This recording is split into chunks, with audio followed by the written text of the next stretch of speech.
now, here's Joyce Wise and Dick Looney. Yeah, what an audience. Good morning. Wow, look at that. That's great. Now, if they would only get enthusiastic. Joyce, I am so nervous. I am scared to death. Well, if you're nervous, Joyce, do you know that before I came out here today, my hair was the same color as yours? I guess he is nervous. I'm talking scared here, friends. I haven't done this in 12 years. But This for you, very it's thing like here. riding a bike. Yeah, I can't do that either. Oh, no. Uh-oh, I think we may be in trouble. But how nice it is to have you here with us. I'm really pleased to be here, Joyce. And for those who are just tuning in today, have no idea what I'm doing here, Ira still has a job. He's doing great. Ira is up in Chicago, and we're so excited about that today because Ira's going to appear live on the Oprah Winfrey Show, which is going to be seen right here on Channel 12 immediately after the Ira Joe Fisher Show with Joyce and Nick. That's you got right. that right? That's right. He starts at 10 o'clock. We're on at 9. I guess that, we proved them that because here we are. And you know what we're hoping for today. And I want everybody to collectively cross your fingers. Can you do that? Let me see there. They are. They really Not are. bad. You got them to now do you it. want to know why, right? I'm not going to tell you. The reason I want you to do that is because we're trying to get a satellite with Ira now live up in Chicago at his hotel because I want to see if he's as nervous as I am. He confessed to having a few of the jitters. Boy, I he bet really he does did. too, Joyce. Wouldn't you? I certainly would. Holy I'm nervous cow. for him. That's right. He's seen him, 200 stations or something all over the country, but of course he'd be terrific, you know that. We have a very special program here today for you, and Joyce, why don't you start off by telling them exactly what the background of this group is that we're going to meet here. The group is called Kids Helping Kids. It's a drug intervention program. Now, they have told me that their success rate with all of their clients is 72%, and that's pretty high indeed. We're going to meet the Bussey family, who has been touched by the drug problem in their family. We'll be talking with them. Absolutely. We'll also be talking to some members from Kids Helping Kids and some other participants. The satellite is ready. Let's go talk. Good Very job. good. Let's get up here and see if we can find Ira on the other side of this. Ira, good morning. Are you there? Hi, Joyce. Hi, Nick. Ira, you rascal, what have you done to me? I'm so glad we finally have made contact here. Yes, well, it's good to talk to you. Is that a church behind you? Yes, it is a church, and I have just come from Mass, Nick. That's exactly what I thought, and you lit 4 candles for yourself, right? How you feeling this morning? Well, I feel terrific. I slept pretty well, although I did get up real early. You know, the darndest thing, they kept calling this the Wendy City. I've looked everywhere for a Wendy's, and I haven't been able to find one. It's just unbelievable. You've got to tell me, Ira, tell me the truth now. Are you absolutely petrified? No, I'm not, Nick. I'm absolutely freezing. This annoys me. When you loaned me this coat, Nick, you said the lining was in it. It isn't. I am freezing. Ira, incidentally, I just figured out how we're going to work this out. You did me a favor. I'm letting me do this show. I'm going to do you a favor. Uh-oh. I'm going to let you anchor the late news immediately following Monday Night Football next year. That's an offer you can't refuse, Ira. That's darn tacky, Nick. Ira, how far are you away from the place where it is that you were going to be on Oprah's show? They just point him and he goes. Are you in the right city, Ira? You know what? I have been standing here for 20 minutes yelling, Oprah! Oprah! No show. Nothing at all. Nothing. Now, what city are you in? Are you in the right city is the next How do you spell Chicago? M-I-N-N-E-A. That's one of the ones that starts with a C, isn't That's it? exactly it. Yeah. No, we are at the corner of Michigan Avenue and Chicago Avenue, and it's a beautiful place. The city looms large with all of its buildings, and the breeze is blowing, and it's exciting. It really is. It reminds me of a lot of those weather remotes we used to do for Mount Adams, Nick. I was always trying to help you out, Ira. Now, listen, I want you to listen to something. We've got a wonderful audience here, and we want you to know how much they are with you today and hoping the best for you. I want you all to really let him know how you feel about him being on. Whoa, whoa, whoa, whoa! Hey, hey, hey! Look out! Ho, ho! Hey, ho! Listen, that was good. I think we got it. Well, as Steve Martin once said, I'd like to thank each and every one of you. Thank you, thank you, thank you, thank you, thank you, thank you, thank you, thank you, thank you, thank you, thank you, thank you, thank you, thank you. That is really sweet of you. I'm excited to be here, but I swear I miss you and I miss home. We miss you too, Ira. Thank you, Joycey, and thank you, Nicholas, and thank you so much for filling in for me. We'll see you right at this same old stand tomorrow, my friend, and we'll see you in just about 50 minutes or 55 minutes. Don't be nervous about the fact that you're on 200 stations all over the United States. Everybody watching you, and your entire career hangs in the balance. Thanks for sharing that with him, Nick. Yes. I'm glad we've had this time together. Yes. Bye, long, Ira. Ira. Break a Bye-bye. leg. Hey, Ira. Yeah. Coming up next, we're going to talk with an entire family that has been touched by the drug problem. Please stay with us.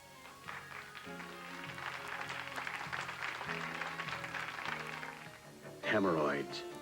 They hurt, burn, and swell.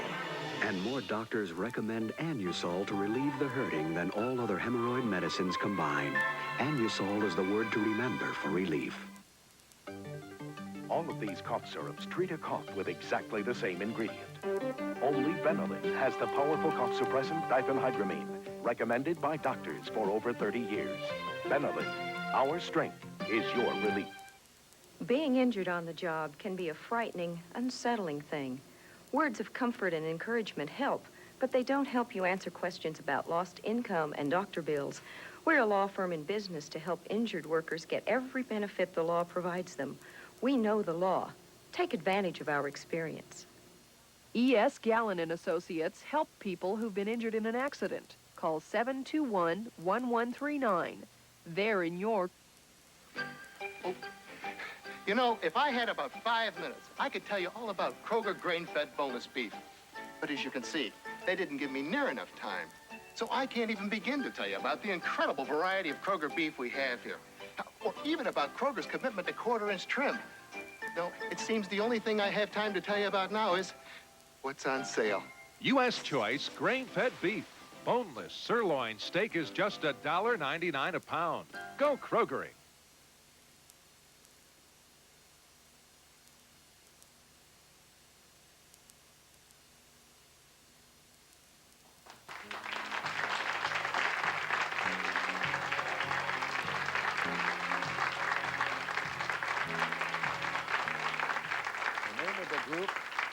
The name of the group is Kids Helping Kids. We're going to find out a lot about that organization before this program is over today.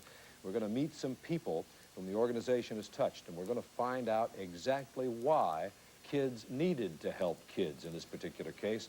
I want you to meet a family, a unique family, a family that has been touched by the problems of drugs and has faced them head on and has come out, I think you will agree, triumphant. I am interested for you, first of all, to meet right next to me, Cheryl, and then you're going to meet Glenn, and you will also see Jim and Carol Bussey, Carol first and then Jim, and that's Mom and Dad in this particular case. I don't think we have the picture of them yet, do we? There's Carol, and there they are, Carol and Jim. I also want you to meet Wendy, another of the siblings in this family. All right, now the first thing I want to talk about is the problem of drugs itself. And before I talk to the parents, which I obviously want to do, I want to talk to the people most directly involved. You, Cheryl, you were involved with drugs. At age what? Well, I started when I was 15 years old. You started with, at 15, what drugs? I drank alcohol. I smoked marijuana.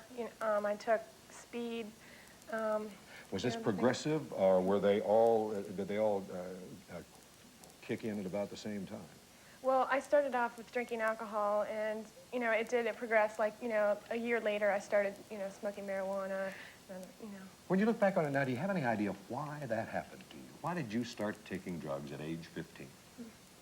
Well, when I first started high school, I was really insecure with myself, and I wanted to be popular, and it seemed to be the thing to do, especially going to parties. That was, the main reason for the parties. And I would go, and, I started drinking, and I noticed that, getting drunk was fun. And it got me attention, and it got me friends, and it, got me boyfriends, and, We're talking about the infamous peer pressure in that case. Is that what we're talking about here? Yeah. Not only did it happen to you and the family, it happened to Glenn, too, didn't it? Glenn, you got on that same merry-go-round, didn't you? Yeah. How did it happen? I was about the same thing. I saw basically what Cheryl was doing, and I always looked up to her. I said, well, as long as she's doing it, there was no reason why I couldn't. I thought, I saw my friends at the time doing, and I thought, well, if I don't do what they're doing, then I won't be able to hang around with them. And so I just started doing it, and I found that it felt good when I got high or when I got drunk. So I started doing it, and it just became a habit for me. Glenn, Cheryl, you have seen the same things we have all seen on television, and you've heard it on radio, you've seen it in the newspaper, you've seen the Ira Joe Fisher show, the Oprah Winfrey show, whatever shows were going on. They all told you that drugs were bad for you, that alcohol was bad for you, that it could hurt you, that they could eventually kill you. You didn't believe that? I think you know, at first before I started using drugs, I believed it. And, you know, just as things went on, I, you know, stopped really, it didn't really scare me as much because nothing was happening to me. I'd get drunk and, you know, I was thinking, well, you know, I'm not going to die or anything. And I forgot about all that stuff I learned when I was younger. Just didn't become, that wasn't as important anymore. I've got to get over here to Carol and Jim. Did you know what was going on? Carol? Did I know what was going on? Yes. No, I didn't really understand what was going on, but I knew that there was changes happening in Cheryl's behavior. She was reverting back to infantile kind of behaviors. She was becoming very headstrong and temperamental. She was lying to me, breaking limits, not being respectful.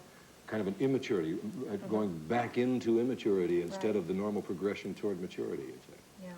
Now, there were specific things that you saw. You would, were these clues to you that drugs or alcohol might be involved?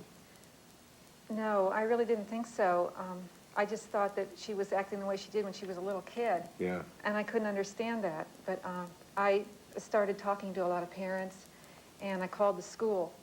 And one of the counselors at this school that was put on the telephone with me gave me some information that said she thought that Cheryl's behavior sounded like what she called druggy behavior. Boy, oh boy, that's exactly what you needed to hear at that moment in your life, wasn't it? Well, yeah, after having waited up all night for her to come home, after she stormed out of the house, and I hadn't slept much that night, and I'd been trying to call her friends to find out where she'd gone and that kind of thing, what was going on. I guess I wasn't really ready to hear that, but I did start becoming more watchful. Yeah. And I started checking her room and checking notes that I'd find to see if there was any. I guess what I was looking for was, it's like I had to have it proved to me. I had to hear her admit it, and I never was going to hear that. Never going to come out of her mouth. You had to get it from somewhere else, right, Cheryl? Jim, when you found out and came to grips with the fact that your children were into drugs, what happened to you in your mind? What were you thinking? Okay, first of all, until we were in the program, I never did come to grips with it. You just didn't accept it? I was, even after Carol was convinced, you know, that something like that had to be at the basis of it, I was still convinced that what we had was a discipline problem. And that being consistent, being firm, being all the things, you know, that parents are taught to be, that we've all heard all of our would lives, somehow handle this problem. Yeah. And the fact is that it doesn't work with a druggy kid. Because any kind of thing like that depends on a contract between the parent and the child, cooperation between the parent and the child. And with a druggy kid, you don't have that. And they cannot give it.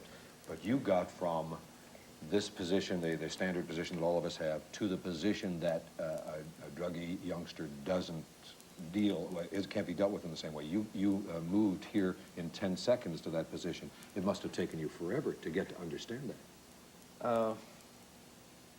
Not that so much. When we put Cheryl into the program, we went to our first open meeting, and one of the things that occurs there is that kids that are just in have to give what's called an introduction. They have to stand up and give their name, what drugs they've used, how long, and some incidents from their past that illustrate the effect of drugs in their life. They have to do this from the very beginning. I went in thinking we're going to be in this program for a couple of days. They'll find out Cheryl really doesn't have a drug problem. They'll turn her loose. Denial. Right. Not my kid.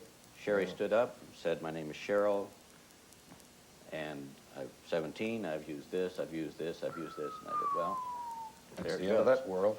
Where does guilt kick in anywhere there? I think guilt is what keeps you in denial. The fact that, you know, if your kid's using drugs, I think every parent in that situation has got to feel somehow I didn't do something properly. I missed doing, there was something that I was supposed to provide that they're missing, whether it's an example, whether it's guidance or whatever it is. You missed something. Yeah. And it took a fair amount of time in the program and what the program teaches parents as well as what it teaches kids to finally come to the realization that Cheryl made a choice. And I did as well as I could to give her the information she needed for making correct choices, but she did not make a correct choice in this case. And appropriate to that, let's talk to Wendy. Wendy, you made a choice too. You had the same opportunities, and in fact, if I understand correctly, and I don't want to put words in your mouth, you experimented with drugs as well, is that right? Right. You did not decide to go on with it. Why? Well, because, I don't know, after Cheryl got put in the program, I felt that it was, you know, I saw what it did to her. I was really shocked when I saw her in the program. And Now, isn't that interesting? Because the example that you said in the first place, Cheryl, moved you toward drugs. Is that right, Glenn? Yeah. And it moved you, on the other hand, Wendy, away from drugs. Mm-hmm. You made a choice, too. Why did you do that? You must have thought about that. yeah, I had so many emotions, so many feelings. I'm still acting like a druggie, but I knew that it would hurt me, and I didn't want to do that to myself. Yeah. I must tell you, I'm fascinated. The one thing that I haven't said yet, and I want to say, although we're going to be talking some more, obviously, here, you're a very courageous family for a lot of reasons. You've faced a problem head-on. Not only that, you're willing to sit here on television and tell us about it because you know that might help others. I applaud you for that, and I really appreciate your being here, all of you. You're a remarkable family, and we're going to find out more from you in just a moment. Joyce will be here, and we'll also be talking to some of the people who make Kids Helping Kids work, and find out about that program as well. Be right back.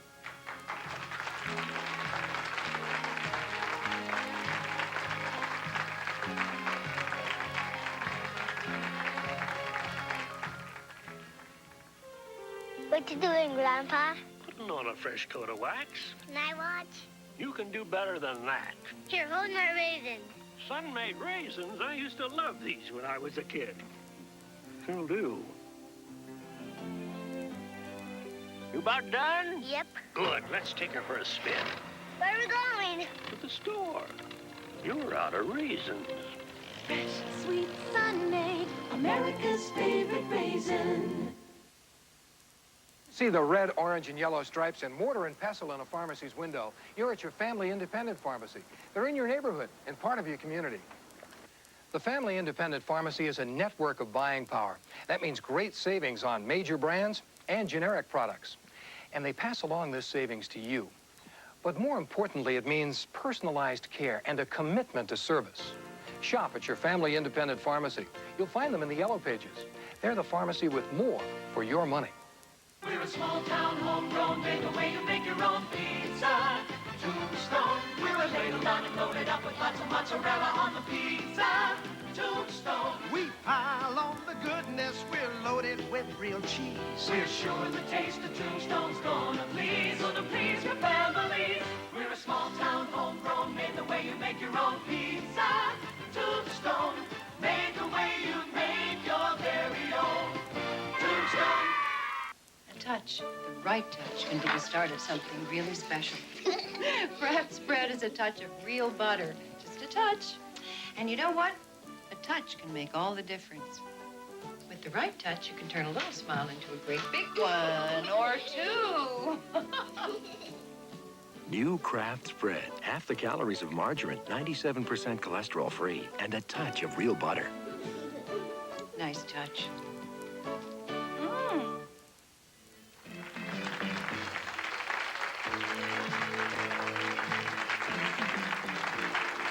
Subject, is Kids Helping Kids. It's about time we found out about that organization, and we've got the people who know. Specifically, the executive director of Kids Helping Kids, right here, Penny Walker, and a peer counselor with that organization, Ben Clark, all joining us, of course, along with Joyce here, and we're going to ask some questions.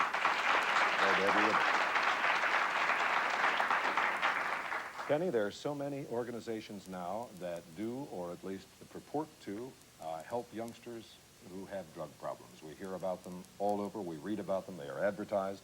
Tell me about Kids Helping Kids. What is the specific program? Well, primarily it's a positive peer pressure program. I don't know what that means. It means that the kids, when they come in for treatment, are in large group with other kids that they're always in group with a kid that's further along in their recovery. And it also means that the primary counselors for those kids are other kids that have been through the treatment themselves and then have been trained to be counselors. Peer pressure got them into the problem. That's right. Peer pressure may get them out of the problem. That's right. Okay. Exactly. You know, when I'm reading over your program, and I have done, it seems to me that there are, I see things like 7 steps, and I see various phases, and I see a kind of a spiritual overtone to it as well. I see some similarities to interviews I've had with people in Alcoholics Anonymous. Right. Are there similarities? Oh, absolutely. We're very heavily modeled after AA. AA has taught us that no one can help someone else with a problem as well as someone that has had the same problem and been able to be successful in overcoming that problem. So yes, that's right. We also, our basics comes from the 12 steps of AA. They have been condensed to 7. And that was done primarily to make it easier for adolescents to understand and work with them. But every element in the 12 steps of AA is in our 7. A lot of the principles, the kids use the Serenity Prayer, which comes from AA. Yes. You, this particular organization started when? Kids Helping Kids was brought to Cincinnati in July of 1981 by some parents that they were commuting regularly to Florida to participate in the treatment of their children in Florida. And they were so enthusiastic with what they were seeing that they started fundraising and felt like that this area needed a program like that. You hit the exact word there. I know there are a lot of people watching this camera right now and maybe having the same problem. They say, okay, that's fine. What's it cost? Where's the money come from? How do I get in there? What do I do? Well, it costs $6,500 for an in-town family, and that's for as long as it takes. Kids Helping Kids is long-term, meaning that the average child is in treatment from 10 to 12, 14 months, and then followed in 6 months of aftercare. Their families are in treatment that same amount of time. They're there every Monday and every Friday night. That won't cover the cost of the treatment. Yeah, but it's a lot of money, Penny. I know you're probably right. It probably won't cover the cost. But $6,500, or if people reaching over the television set and turning it off and saying, well, that's that. Can't do that. Going to have to find something else. Do you have a scholarship program of some kind? Yes, we do. We do. We are a nonprofit. About 25% of our budget comes from public support, companies and families and that support the program. So yes, we do have a scholarship fund. If they cannot afford it, then they can always apply for a scholarship. I want to get back to you in just a moment, but I want to talk to Ben right now. You're a peer counselor. That means that you've been through all this. Right. You went through the entire episode, the kinds of episodes that we have been hearing here this morning, right? Yeah, very similar. Just several years ago. I entered the program 5 years ago. On October 3rd, 1981, I came in at age 16 with a substance abuse problem, with a long record of drug use and trouble with the police and conflicts with my family and things like that. Tell me this. We've heard a lot about, well, we hear the term tough love. We hear a lot of things that we've heard of other organizations, Straight, Teen Challenge, Is this program the same way? When you get in there with this kind of peer counseling, are you pretty rough on each other here?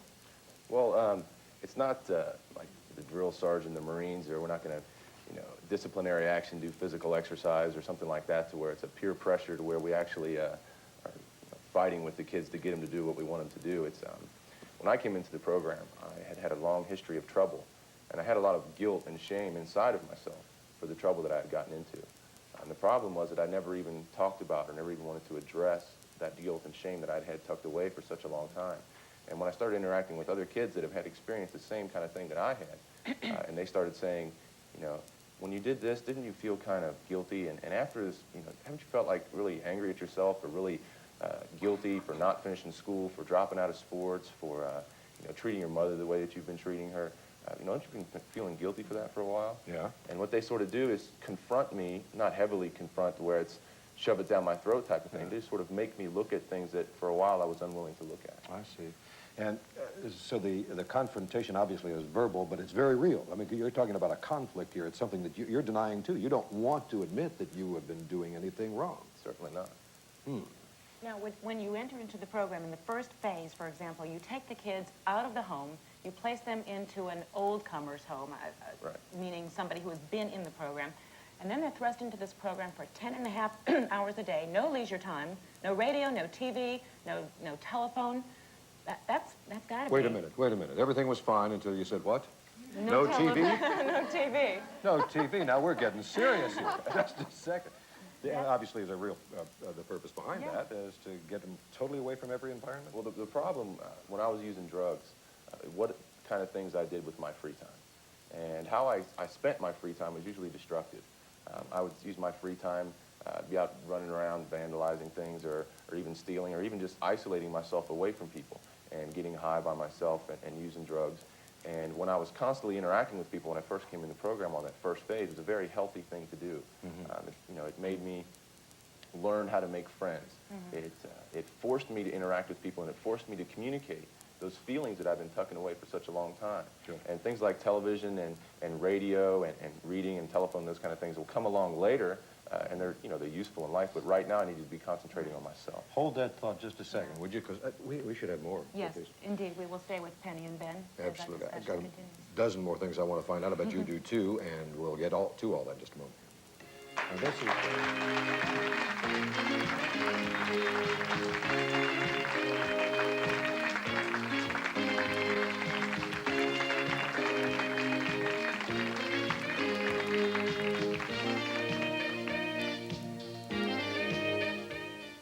Enjoying your butterball sandwich, Arthur? I love my ham sandwich. Butterball, as we both know, is a turkey. You learned me, Alice. When is a butterball not a butterball? When it's lean butterball cold cuts made from real butterball turkey meat. So all your favorite cold cuts are up to 98% fat-free. Any more butterball, Alice? Don't you mean ham? You worry me, Arthur. Butterball cold cuts. Delicious. After all, it's butterball. And for a quick meal, try butterball pre-cooked turkey breast. Just slice and serve. The Video Store is your ticket to entertainment. The Video Store has thousands of great movies for you to rent tonight, like favorites for children, or blockbuster titles, blood-curdling horror, and side-splitting comedy. Cincinnati's largest selection of rental movies, plus free movie club membership. The Video Store, 10 Cincinnati locations. There's one near you. Now that's entertainment. Good morning. Breakfast in bed? Yeah, orange juice, blueberry muffins, and shed spread country crock. Country crock? Uh-huh. Okay, what's the catch? I just thought you'd enjoy that rich, buttery taste. An offer I can't refuse. One taste of country crock and she melts like butter. Shed spread country crock. Fewer calories than regular margarine and no cholesterol. Enjoy the rich, buttery taste of country crock. Thanks for the delicious breakfast. Sure. Now, come on. What do you want? Who, me? Oh, just another muffin with country crock. Really? Bedding Liquidators' gigantic New Year's mattress sale, the largest bedding sale ever held. All name brands, King Coil, Spring Air, Simmons, Sealy. Over 3,000 mattresses being sold at the lowest prices ever. Everything reduced up to 60%. Bunk beds, $69. Brass and white day beds, $128. Adjustable bed frames, $10. Solid brass beds, $99. Mattresses, $38. No payments until April, no interest until 1988. Or take an additional 10% off for cash. Don't miss Bedding Liquidators' New Year's sale, now going on.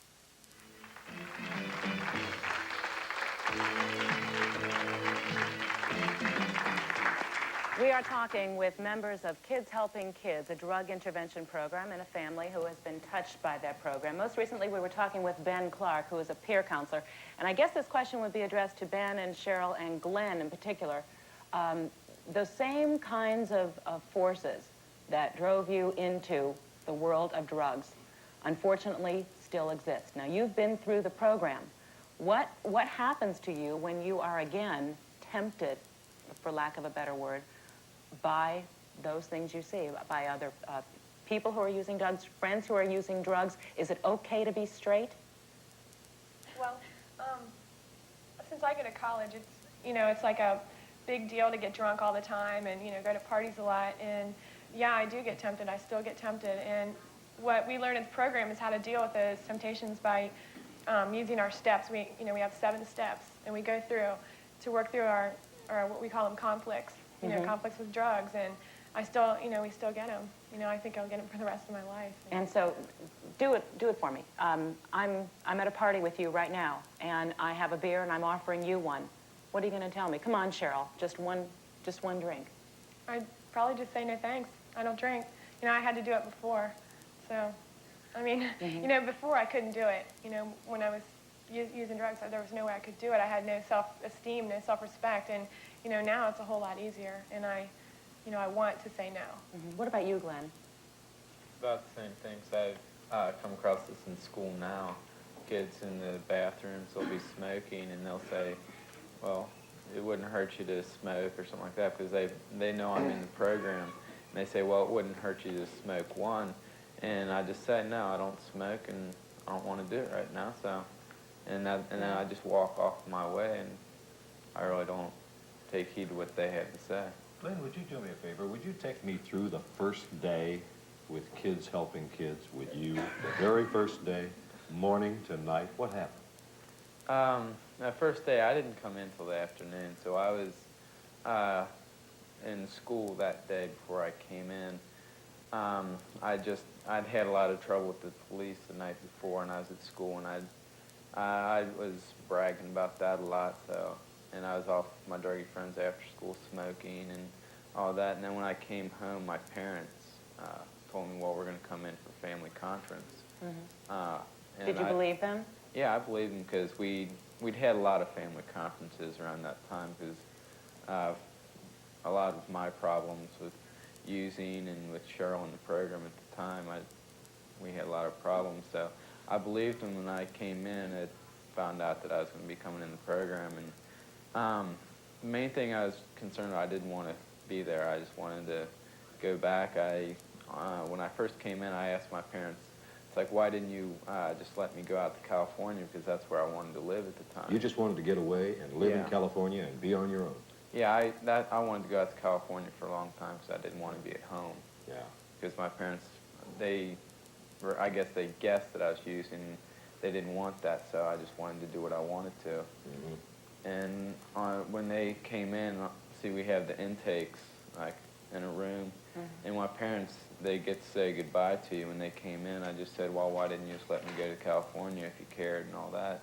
Because I didn't think I really needed to be in the program.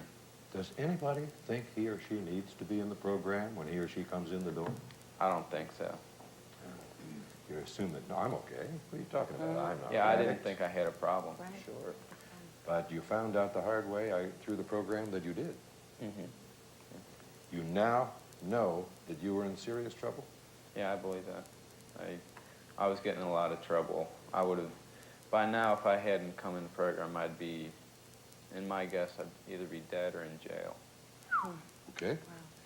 Well, we're going to have more about winning and fighting this battle, and one hopes winning the battle against the drugs. And, of course, this is a war not easily won and not perhaps ever over. Just a moment.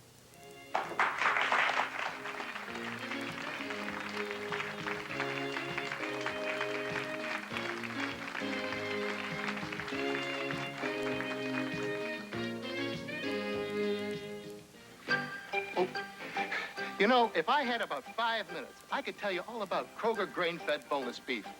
But as you can see, they didn't give me near enough time. So I can't even begin to tell you about the incredible variety of Kroger beef we have here. Or even about Kroger's commitment to quarter-inch trim. No, it seems the only thing I have time to tell you about now is what's on sale. U.S. Choice grain-fed beef. Boneless sirloin steak is just $1.99 a pound. Go Krogering.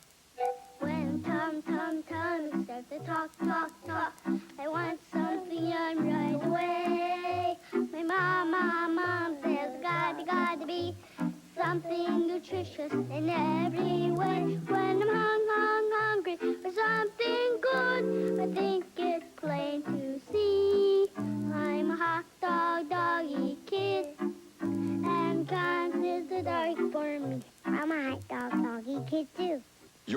storyteller invites you to an enchanting show for the whole family. Walt Disney's World on Ice, starring Snow White and the Seven Dwarfs. And now there's a special offer for you and your family when you help us celebrate the opening night festivities. Come celebrate opening night with Channel 12 and save $3 off the regular admission price on WKRC TV Family Night, Tuesday, February 3rd at Riverfront Coliseum.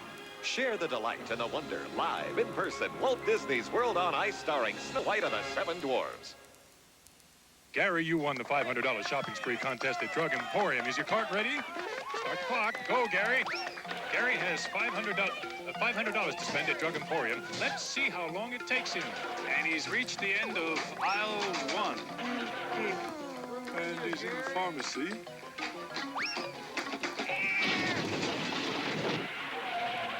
$1 sure goes a long way at Drug Emporium.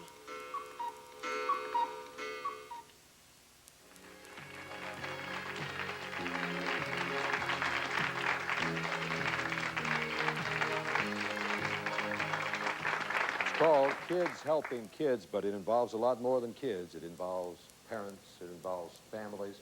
We are going to be talking now of two people and about people who have had serious drug problems and have fought their way back through this program, Kids Helping Kids. There are phases. We'll discuss those in just a moment. But after the phases are over, you get into a program. Pete, tell me about it. Would you stand up with me? This is called the what? The 7 steps. 7 steps. The first one is the admittance that I have the problem. That's admit I'm powerless over drugs and come to believe that a power greater than myself, which is a spiritual higher power, can restore me to sanity. And the second one is to make a decision to turn my will and my life over to the care of God as I understand him. Third one is just make a searching and fearless moral inventory of myself daily. That's just like taking a look at what I do on a day-to-day basis. It's looking at my character defects. Did I do good things today? Did I do bad things? Did I hurt somebody's feelings? That kind of thing? Yeah, just, the overall look into myself. The fourth one is admit I'm powerless. Admit to God, myself, and another human being the exact nature of my wrongs. And that is just talking to somebody about what I did today, and that's just relieving the feelings I have. Mm-hmm. And the next one is make direct amends to such persons wherever possible, except when to do so would injure myself or others. And that's saying the amends to people. If I hurt somebody, or if I even hurt myself, is take a look and say, well, it wasn't as bad as I thought it was. Or if I see I hurt somebody in my past, to go back and talk to them. Mm-hmm. Whether it be parents, whether it be school. Say, hey, I'm sorry. Yeah. Next one is seek through prayer, meditation to improve my conscious contact with God as I understand him, praying only for the knowledge of his will for me and the power to carry it out. That's getting closer to a higher power, which is very necessary. It's getting close to see what I need to do in my life, how my higher power can fit in with me, and how I can, if I need a higher power. Okay. How are we doing? How many is that? That's 6. And then the 7th one is just giving back what I've learned, and that's, yeah, and it's just, it's a 12-step in AA. It's our 7th step. And that's important, too, because of the fact that if I don't give back what I've learned, I'll lose it. I'll go back to drugs if I don't help out somebody else who's new in the program or new in recovery. Pete, this 7-step program sounds like it might be lifelong. Yeah, it will be. Who knows? I might relapse sometime, but I know today for myself that if I practice these steps and I practice the principles, that I will stay sober today and I'll stay straight today. And I don't know about tomorrow and I don't know about next week. I could go out and hit a bar tonight. Who knows? But I know right now I'm sober. They're all closed tonight. Right. They're all closed. We just got a news flash. We just heard that. Well, that's good. That'll help me out there. Pete, you went through all the phases. How long ago did you get off drugs? I'll have 4 years of sobriety, 4 years of being straight this February. Yeah. And I graduated in '84 of February. Eileen's your mom, right? Right. I want to ask Eileen something. Eileen, tell me what happens to the family.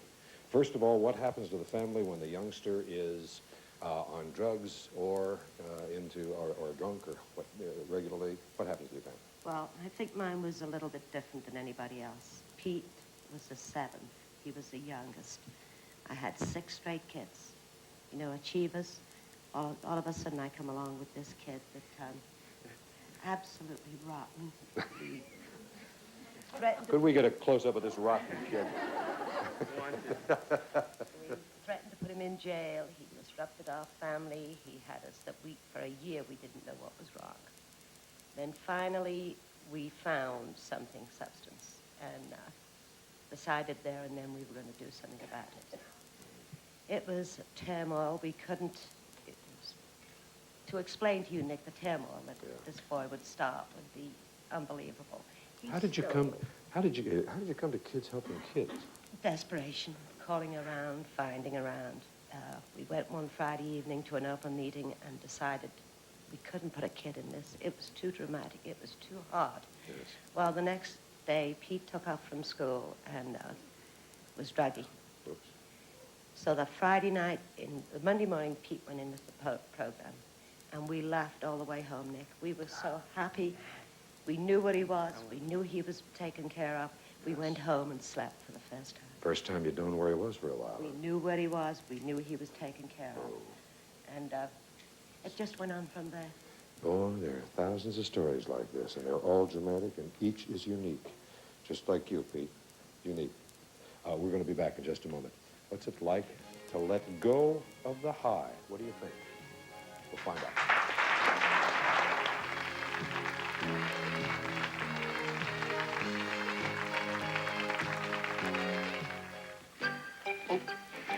You know, if I had about 5 minutes, I could tell you all about Kroger grain-fed boneless beef. But as you can see, they didn't give me near enough time. So I can't even begin to tell you about the incredible variety of Kroger beef we have here. Or even about Kroger's commitment to quarter-inch trim. No, it seems the only thing I have time to tell you about now is what's on sale.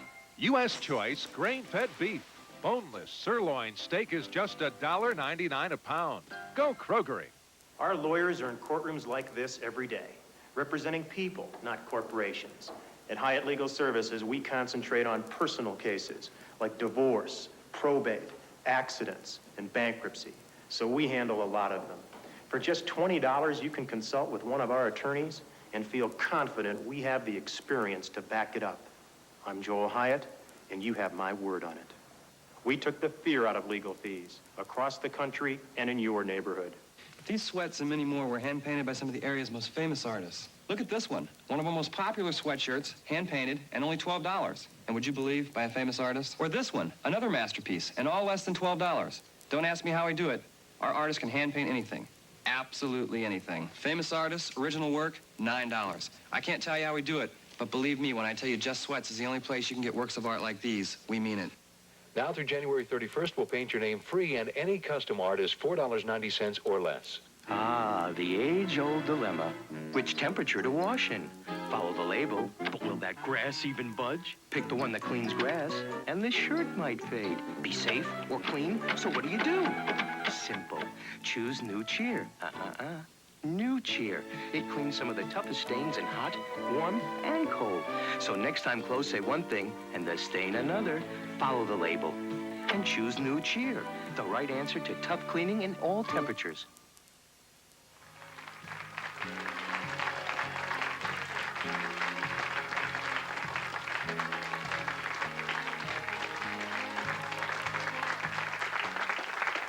That's the address you can write to, the phone number you can call for Kids Helping Kids, the drug intervention program that we're talking about today. We have with us in our audience some other members of the program. This is Brad. Brad is in the third phase of the program? Yes. Now, the people we've met so far have been either fourth or above and seven-steppers. You're relatively new to the program. How long? A little over 6 months. Okay. 6 months ago till now. Describe the changes in you. Okay, when I first came in, I was like a lot of what was described earlier about denial and everything, and I thought, no, I don't have a drug problem, and it was, at first, I wanted to go out, I wanted to still get high, I wanted to be with my friends, I wanted to do all the things outside, and I thought I was trapped. I thought it was pretty much like a jail being in the program.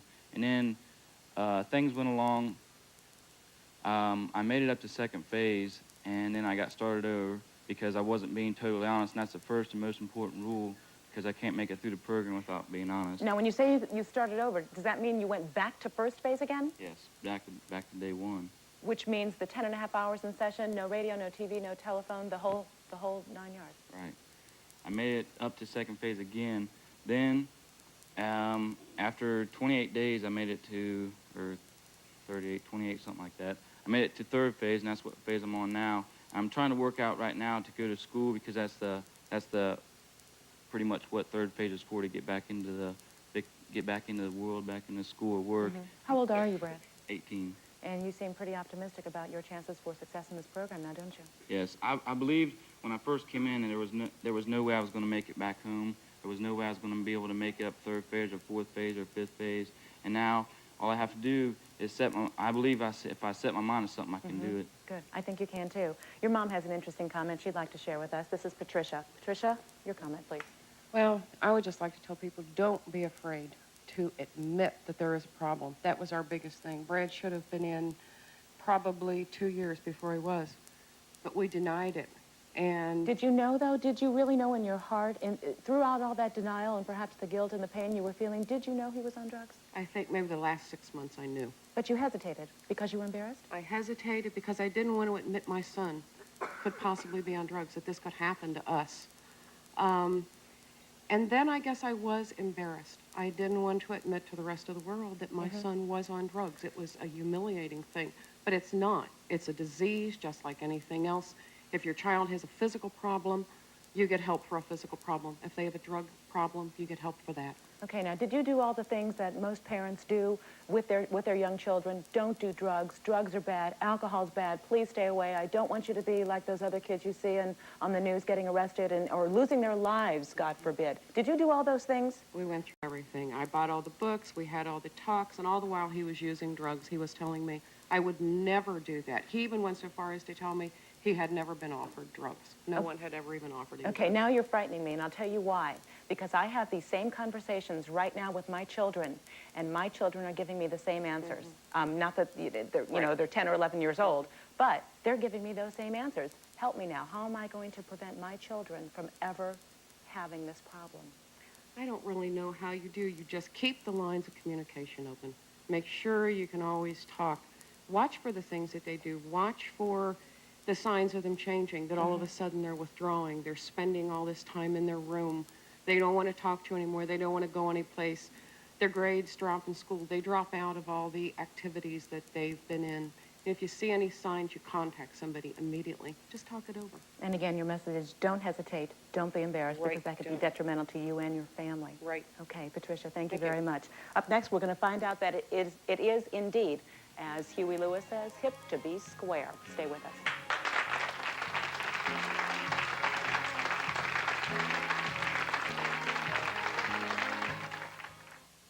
Grandpa! Becky, stay with Grandpa, okay? What's up, Mom? Joe, look at this bill. Wow, I thought Medicare took care of it all. Most of it, honey, but not all. I'm just not prepared for this. For those of us who are 65 or older, the sad fact is that Medicare does not cover all our medical bills. And that's why you should call today to get the facts about Secure Care, to help pay what Medicare doesn't.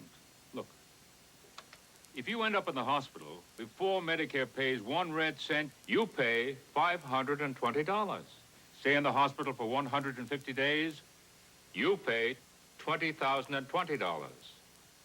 But with Secure Care 65, you don't pay 1 penny of those costs. Secure Care 65 pays them all and keeps on paying for 1 full year after Medicare stops. Helps pay your doctor bills, too. And now, for 1987, Secure Care has added brand new benefits, which make Secure Care even better. Secure Care now helps pay for a nurse at home after you're discharged from the hospital. You'll also get free membership in the Eye Care Plan of America, which gives you and every member of your household big discounts year-round on eyeglasses. I don't know any other plan that does all that. So if you or someone you love is 65 or older and on Medicare, call for this free information about Secure Care. If you're 65 or older, call 1-800-453-5800 to get your free information kit on Secure Care. You'll also get details on our brand new benefits, including your medical history put on this wallet-sized microfilm card that could save your life. Call 1-800-453-5800. Secure Care. It helps pay the bills that Medicare doesn't. That's 1-800-453-5800. 1-800-453-5800. Call now.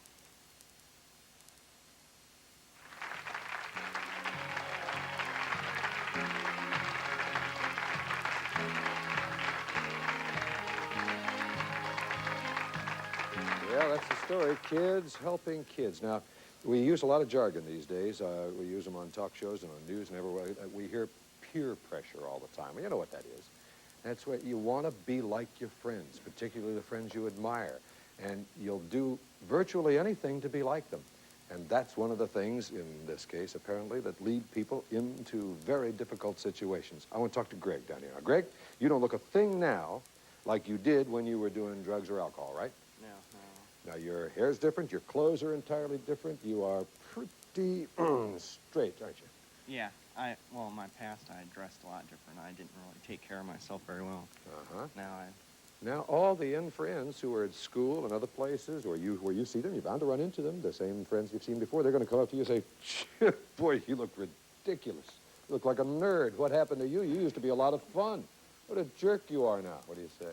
well, that's never really happened. People have come up to me and talked to me and stuff, but I don't really, that's never happened. I don't really feel embarrassed about the way I dress now and stuff like that. I did. But the way you are now, you're different now. You're a different person. And they would consider you not any longer to be fun, not longer to be inside, not... How do you react to them? Well, I have a bunch of different friends now, and I don't really, I mean, I have, like, conflicts, I guess, with going back to those friends, you know, and getting high and stuff sometimes. But I have different friends now, and it's not a big deal, I guess. Sometimes it is when I have conflicts, But you're talking about a different world. You've set a whole different life up here, haven't you? Yeah. Well, things are a lot better now. My family, I can talk to them in a sane way. I don't yell at them or cuss at them or whatever I used to do, and so that's a lot better. In school, I attend my classes, and I never did that before, and you know, so, and the friends, you know, the friends that I had then, some of them I grew up, well, one I grew up with, and you know, that was hard letting go of that. I still have problems with that sometimes, but I don't know, I seek out new friends now, and people that are straight I went through the program with, and I have friends at school that, you know, may drink or something, but they're not like I was, you know, they're not out of control with it. Not manic with it, huh? Yeah. Okay. Greg, I'm glad you talked to us. Thank you. Joyce. Yes, we have the Drew family with us here today. Mary Ann and Jean are parents of Vince, a seven-stepper. And Jean, you had some interesting comments about the way your family life has changed because of kids helping kids. Can you describe those changes for us? Yes, I'm very thankful to the program for the peer pressure that has helped Vince, and also the peer pressure has helped us as parents. And the other good thing about the program that has helped our life turn around is the way that the parents are taught how to live with this problem. The parents are as much involved in the program as the kids themselves, maybe even more so at some points. The number one priority when you take your child through this program is to help the child, and then you must be committed to the program. And it takes a lot of commitment and a lot of time, patience, and love is one of the main things that you must give in this program. And this is your son, Vince, a Yes. seven-stepper. Vince, your life obviously has changed very much. You Yeah. can echo what your dad says, I Yes. guess. I don't know, I'm glad that I, you know, quit using drugs because, you know, I was just in a lot of trouble and I was headed for a lot more, and, you know, I don't know where I would be today if I didn't stop, and maybe if there's somebody out there that still is using, you know, just try to stop, because, you know, if you're using drugs, you're playing with fire. I think that's a good way to wrap up our show today on Kids Helping Kids. If you're doing drugs, stop doing drugs. And if you don't feel you can do it yourself, get some help. And I thank you all and everyone who has shared with us this morning everything about their experiences with Kids Helping Kids and with drugs in general. You're extremely courageous, as Nick said before, and we certainly appreciate that. We'll be right back.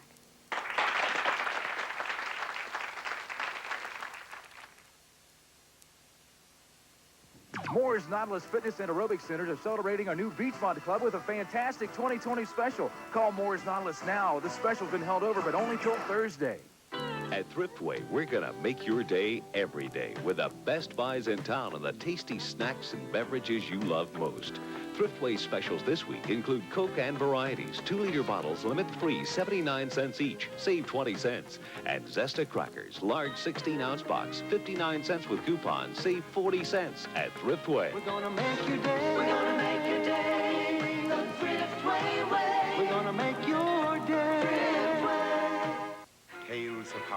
from Gaviscon antacid.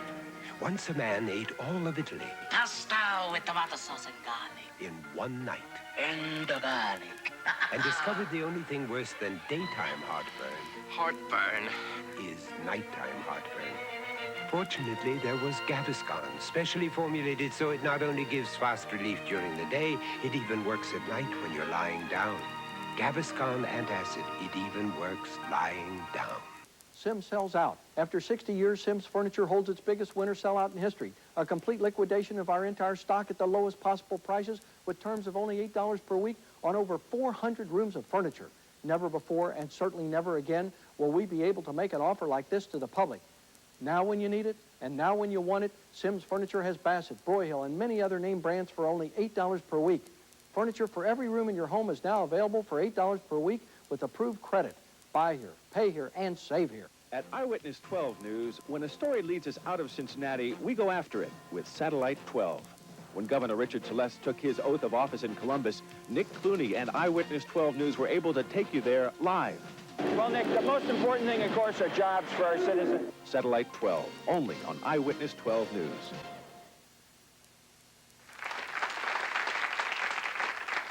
I tell you, I learned a lot today. I did too. I also learned a lot. Learned a lot today, and I'm going to take it away with me, I think. Learn from these people that apparently, as much as environment matters, and it does, it's still, as Shakespeare used to say, it is in ourselves, not in our stars, that we are undoing. It is in ourselves. It's decisions we make. And that one word I heard only once all day, but I felt it all morning. That one word, love. Gene gave it. Yeah. Love is at the center of all of this. You And bet. love will make it work out. Yeah. Thank you all. Hey, I loved being with you. And it was a pleasure having you here, Gotta Nick. tell you, Ira's going to be back at this. I am so nervous about Ira being on. Yeah, I was about nervous about me. 4 now I'm minutes. nervous about him.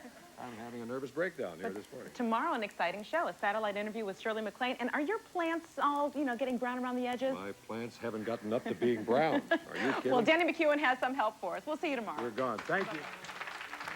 Guests of the Ira Joe Fisher Show stay at the Hyatt Regency, Cincinnati, downtown's newest luxury hotel.